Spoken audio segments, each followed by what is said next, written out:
Seulement quelques mois après sa retraite, Sergio Agüero est déjà très chaud pour reprendre du service. Restez branchés, on en parle tout de suite. Salut les amoureux du ballon rond, ravi de vous retrouver pour un nouveau JT Foot Mercato. On commence tout de suite avec la grosse info du jour, c'est Sergio Agüero qui veut rechausser les crampons, et oui, ça le démange le Kun. Arrivé au FC Barcelone l'été dernier après 10 ans sous les couleurs de Manchester City, Sergio Agüero a été contraint de prendre sa retraite en décembre dernier en raison d'une arythmie cardiaque. À seulement 33 ans, on se disait que c'était un gâchis car le Kun avait encore tellement d'émotions à apporter au Barça. Il faut dire qu'on avait déjà vu des comebacks retentissants ces derniers mois, à l'image d'un Christian Eriksen qui avait fait un arrêt cardiaque en plein match de l'Euro contre la Finlande. Aujourd'hui, le Danois est de retour sur les terrains avec Brentford et a même retrouvé la sélection pendant cette trêve internationale. Et il faut croire que ça a donné des idées à Sergio Agüero comme il l'a expliqué dans un entretien à TikSport. Hier, il m'est venu à l'esprit que je pouvais rejouer au football. Les médecins m'ont dit que je devais rester 5 ou 6 mois sans activité, mais j'ai déjà envie de m'entraîner à nouveau. L'Inter Miami m'a appelé, mais j'ai refusé. Dans 2 ans, à voir. Le mystère reste donc entier, mais en MLS, il pourrait ainsi retrouver son grand ami Lionel Messi qui pourrait débarquer à Miami d'ici là. En attendant de refouler les pelouses, le Kun endossera un rôle important au sein de la sélection argentine durant le prochain mondial au Qatar, à savoir faire le lien entre le staff de Scaloni et les joueurs. La suite appartient à l'histoire. Forcément, je vous pose la question du jour les amis, dans quel club voulez-vous voir Sergio Agüero reprendre sa carrière? Vous nous dites tout dans les commentaires et on en reparle dès demain. D'ailleurs, hier Guillaume vous demandait si Olivier Giroud allait dépasser Thierry Henry en tant que meilleur buteur de l'histoire de l'équipe de France. Et bien pour vous, pas de doute, Giroud va battre le record de 51 réalisations de Thierry Henry. Pour rappel, il n'est plus qu'à 3 unités.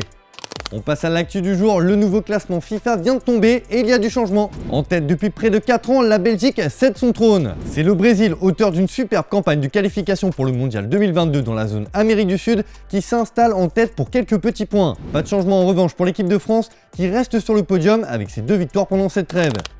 La Super League est un cheval de bataille de Nasser El Khelaifi. Le président du PSG a été interrogé à ce sujet et le moins que l'on puisse dire, c'est qu'il ne lâchera rien. Avec la Super League, vous parlez de 3 clubs. Ils savent qu'ils n'ont aucune chance. Les gens meurent en Ukraine et n'ont nulle part où dormir et nous nous battons pour la Super League. Le problème des clubs de la Super League est qu'ils n'ont pas de stabilité, ils n'ont pas de vision financière à long terme. Je sais ce que le public veut, mais nous ne pouvons pas dire vous êtes un petit club, vous êtes exclu. Il faut que ce soit un système ouvert sous l'égide d'un organe directeur où tout le monde est respecté.